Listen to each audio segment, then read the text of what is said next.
안녕하세요. 오늘도 아침 햇살 한번 보시고요. 오늘은 묘지 옆에 나왔습니다. 묘지 옆에 나왔는데 오늘 요맘때 이제 꽃이 피고 벌써 이제 꽃이 지고 있죠.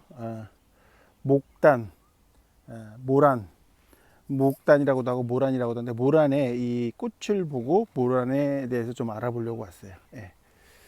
먼저 모란 꽃을 좀 구경하십시오. 어마어마하죠? 꽃이 제 주먹보다 큽니다.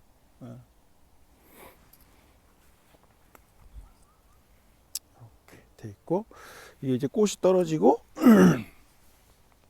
여기 안에 보면 이렇게 씨방이 이렇게 열리고 그 다음에 이렇게 열렸죠.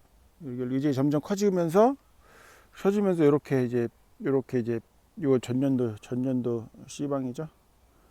이렇게 벌어지잖아요. 이렇게 요 그 모라는 그 이제 약은 어디를 쓰냐면 뿌리를 써요. 뿌리를 쓰는데 그 뿌리에 그 피를 쓰는데 그 목심을 제거하고 그 겉껍질만 씁니다. 예를 들어서 뭐 지골피라든지 뭐 백선 그 다음에 뭐 그런 것들. 예. 또 뭐 하나 있었는데 생각이 안 나네요. 그런 것들은 그 원지 뭐 애기풀 이런 거 있죠. 그거는 목심을 그 안에 딱딱한 그 심을 빼내고 그 겉껍질을 씁니다. 유금피 이런 것들처럼 그걸 쓰는데 요건 또 보통 보면 약성이 생기려고 그러면 심은 지 한 3, 4년 정도 된 것들, 황기라든지 작약 이런 것들이 다 한 3, 4년 정도 되어야 약성이 되기 때문에 그런 것들을 써야 돼요. 근데 보통 이제 모르죠. 3, 4년이 얼마나 됐는지를. 그러니까 그거는 이제 농부들이라든지 그걸 판매하는 분들한테 뭐 양심에 맡겨야 되겠죠. 대부분 이제 3, 4년 정도 되면 이제 크기가 크죠. 대부분. 그래서 이 모라는 그 성질은 좀 찹니다. 차고 그다음에 그 몸에 있는 그 이제 그 열을 내리는 효능이 있어요. 열을 내리는 효능이 있는데 뭐 일반적인 그 열 내리는 거하고 좀 달라요. 그 어떤 거냐면 우리 몸에 이제 열이라고 그러면 보통 그 실제 나는 열이 있잖아요. 그러니까 뭐냐면 이제 우리가 그 감기에 걸리거나 그러면 그 39도, 40도 막 이렇게 올라가잖아요. 그런 건 이제 실제 나는 열이고, 그 다음에 이제 가짜로 나는 열이 있어요. 열이 나긴 하는데 온도는 그 체온을 재보면 온도가 높진 않고, 그 뭐냐면 우리가 운동하고 나면 훅 더워지잖아요. 아니면 밤에 날 새거나 그러면 피곤할 때 열이 올라오거나, 또는 갱년기 증상에 보면 여성분들 보면 이렇게 열이 훅 오르거나 하는 증상들이 있잖아요. 그런 것들이 이게 가짜 열이라고 해요. 근데 그러니까 우리 몸에서는 그 실제 나는 열이나 그 가짜 열이나 나타나는 거는 열 증상은 맞는 거죠. 둘 다 열이 난다 하는 거예요. 근데 이 목단피 같은 경우는 실제 열보다 그 가짜 열 있죠. 허열에 많이 씁니다. 그래서 이 허열을 치료할 때 이 목단피를 그걸 많이 쓰죠. 그래서 이 목단피가 그 여성들의 그러니까 이렇게 생리가 이렇게 막히는 경우가 있어요. 몸에 이게 열이 생기게 되면 허열도 아까 열이라고 그랬잖아요. 열이 생기게 되면 그 여하튼 몸에 있는 그 액체 성분을 이렇게 그 뭐라고 하나 쫄리게 되는 거죠. 쫄게 그러니까 이렇게 소모를 시키게 돼요. 그러면서 폐경이 온다든지 때가 아닌데 이런 경우에 쓸 수 있습니다. 이런 경우 쓸 수 있고, 그 다음에 이제 한의학에서는 또 육미지왕탕이라든지 이런 것들을 많이 쓰는 약인데 거기에도 이 목단피가 들어가죠. 예. 목단피 뿌리는 뭐 깰 수가 없으니까 한번 보시고, 이제 새 가지가 나고 있습니다. 한번 보시고요. 그 다음에 그 옆에 지금 보면 이게 한번 잎사귀랑 잘 봐보세요.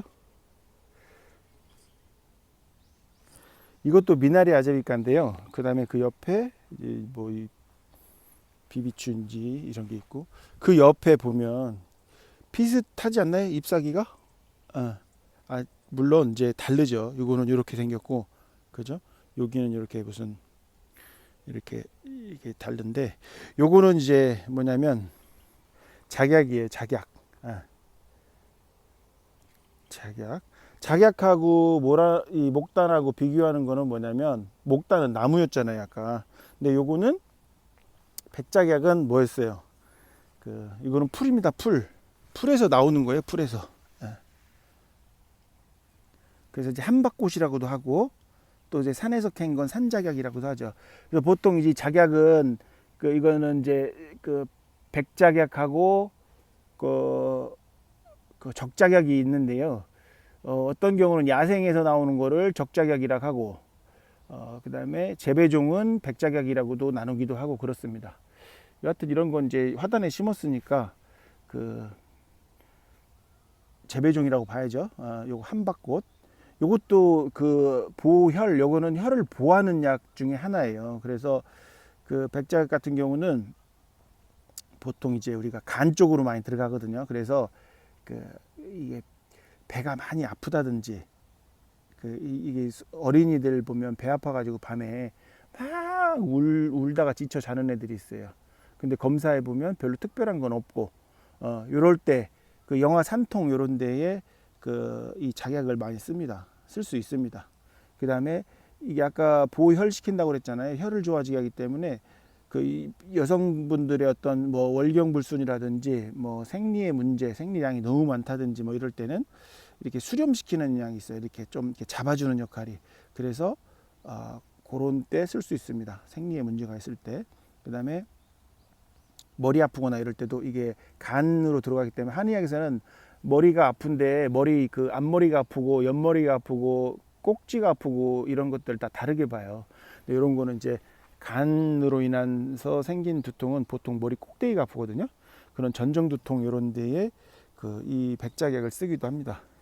그리고 이것도 여러분들이 많이 아시는 쌍화탕에도 들어가는 약재 중에 하나예요. 이제 꽃이 피면 한 2주 정도 있으면 피겠네요. 이때 와서 백작약은 다시 한번 제가 설명을 한번 드릴게요. 자, 오늘은 목단을 위주로, 이거는 전년도. 예. 자, 마치겠습니다. 여기가 독립 투사분의 묘지라고 합니다. 그래서 여기 잘 갖고 놨네요. 예, 마칩니다.